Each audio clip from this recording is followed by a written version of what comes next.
8 years ago, my sister got pregnant. The father wasn't involved and my sister didn't want the baby. But she also couldn't bring herself to terminate or adopt out to strangers. She approached me and my now ex-husband and asked if we would be willing to adopt her child. We weren't sure as we were concerned this would lead to issues down the line, but my sister insisted that it wouldn't, so we ultimately agreed. Before Lucy was a year old, my husband left us both because my sister lied about Lucy's father. When Lucy was 4, I got together with my wife, and we married last year. My sister has said that seeing me and my wife with Lucy, who is now 7, confirms to her that she made the right decision. When I first adopted Lucy, my husband and I told my sister that we wanted multiple children, which she said she was fine with at the time, but now my wife and I are looking into our options and my sister objects. My sister has been staying with us since July because her boyfriend kicked her out. She keeps asking Lucy if she's sure she wants siblings. Lucy has said that she does, and telling us she's worried we won't be able to give Lucy what she needs. And then today happened.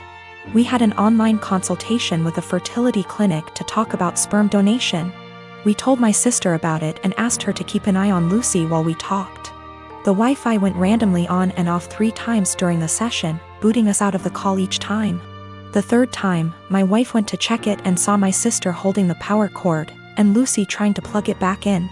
Lucy saw my wife and said, "Auntie keeps turning the Wi-Fi off." Wife plugged it back in. But we could no longer get into the session, and we got an email from the doctor saying that if the Wi-Fi is going to be this bad, then maybe we should try a more local clinic, as we can't do online consultations. When we confronted my sister, she admitted that she wants Lucy to be an only child so she has 100% of our undivided attention, and then said in a sarcastic tone, "Forgive me for only wanting what's best for my daughter." To which we responded that Lucy isn't her daughter. Things escalated until I said that my sister should go stay with our parents, and my wife drove her to their place. Since leaving, a few hours ago, she's apologized and begged to come back, and my parents have also asked me to take her back. But I've refused. They've all called me an arsehole for kicking my own sister out after one argument, because now she's unable to get to work. No car and too far to walk, and she's back in her childhood room while at our place she had a studio to herself behind the house. When I was a teenager, my dad bought me a classic 1972 Ford Bronco. It was my true passion, and I don't recall a memory from high school that somehow doesn't involve that truck. Plus my dad and I would spend hours and hours working on it together, and we went through that especially father/son rough patch. When I was teenager, it was always that Bronco that brought us back together.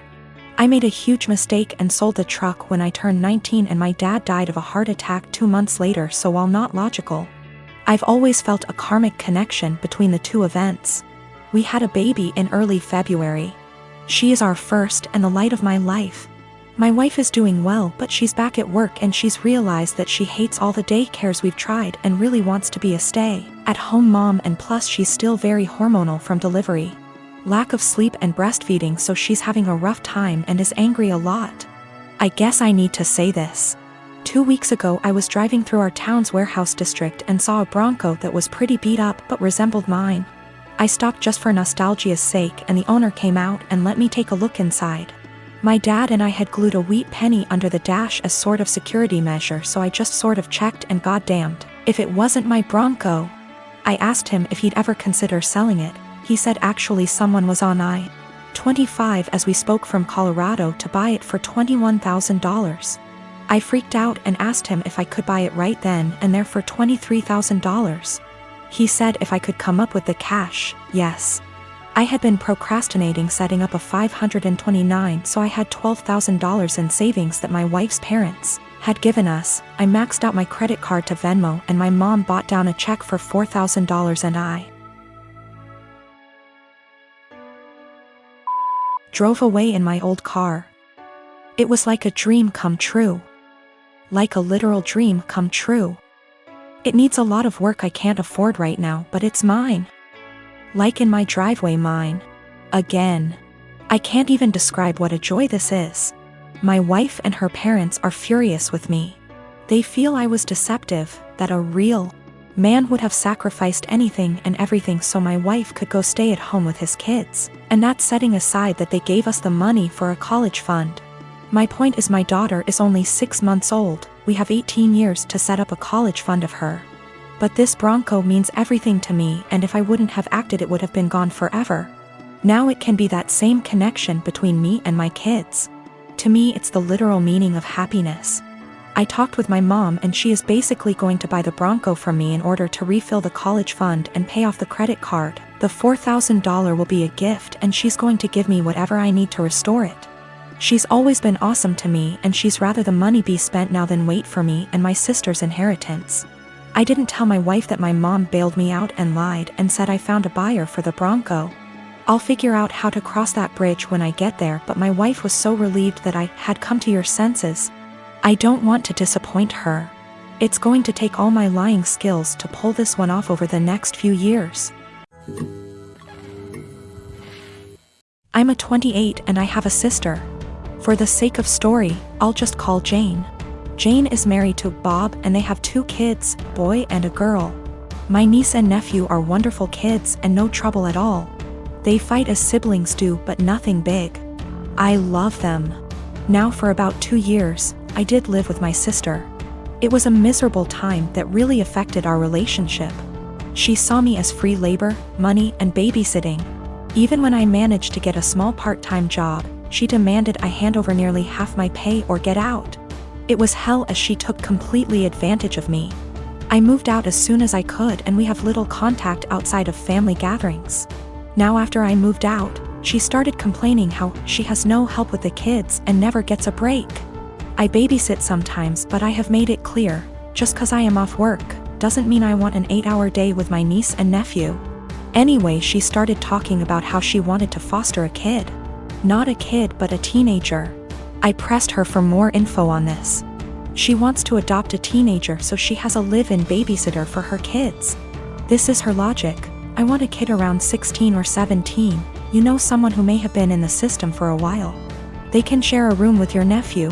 She only has a 3-bedroom house, or sleep in the garage. They can help me with housework, chores, cook, and help me with my business. She bakes and sells cookies, also babysit the kids so me and Bob can go out sometimes or have some alone time. They'll be so grateful for a home and won't complain. I won't have to pay them at all.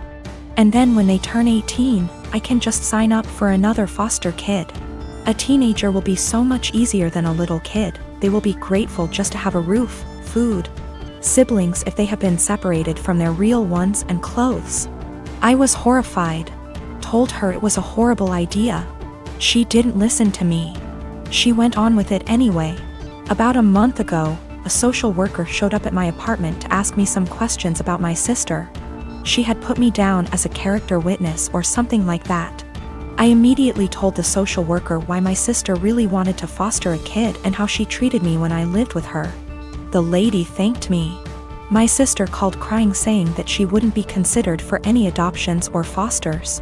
The social worker told her that they felt her home and her weren't a good fit. She asked if I said anything and I told the truth. She went off on me, hung up, and we haven't spoken since. She has sent some angry texts. A couple family members are on her side. They think foster kids are dogs or something and would be so happy just to have a roof and would gladly do all the housework. No child is in control of the circumstances that may have landed them in the foster care system. They are children and still human. They deserve a loving home and care. Do right by a foster kid. When my sister, Annie, was 18 and I was 21, she got pregnant and had a daughter, Sophie.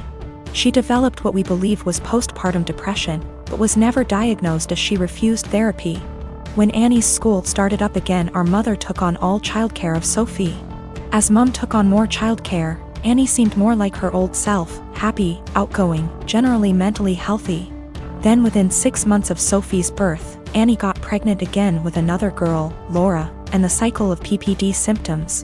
Mum taking over, and Annie's mood improving repeated. When Laura was 2 and Sophie was 3, Annie decided to move out of our parents' home, alone, and said she wanted our parents to adopt/raise her daughters. They said no. Annie said she couldn't take care of the girls as she had her own life and being a parent made her miserable. My husband and I already had 4 kids of our own. we'd bonded with the girls, and we had the resources for 2 more. So we offered to take them in, and Annie let us legally adopt them before moving about 8 hours away. It's been about 5 years, and the kids are doing well. It was a rough start, but we're now a stable, loving, healthy family unit. Sophie and Laura are 7 and 8, and Annie has recently lost her job and had to move back in with our parents. Annie has now asked for custody of Sophie and Laura. I'm writing custody like that because it wouldn't be custody in the legal sense. As she willingly surrendered all legal rights to the girls and can't get them back, we checked with a lawyer. However, Annie wants the girls to live with her. Initially she said she wanted them full-time and to legally adopt them back from us, which we obviously refused. Then she offered a compromise of alternate weeks, so 50/50 custody. Again, we refused. Given her insistence, we don't even want her around Sophie and Laura. So we've not been going by my parents' house as we typically do. It's been a month of constant badgering, insisting we let Annie bond with her daughters and allow her to at the very least take them for overnight visits, saying that Annie had PPD 5 years ago. And now she's ready to be a parent. I've responded that we are not babysitters, we are Sophie and Laura's parents. They're in a good place and this will be detrimental to all 6 kids. And Annie doesn't get to step in now when she never stepped up in the first place. The response from my parents and Annie is that I'm being unsympathetic to her PPD and I should let her at least have a chance, rather than deem her unfit without giving her a chance to prove herself. Plus, given that we already have 4 kids other than them, Sophie and Laura could probably do with a smaller household, and saying we're being unreasonable for not allowing Annie to bond with her kids.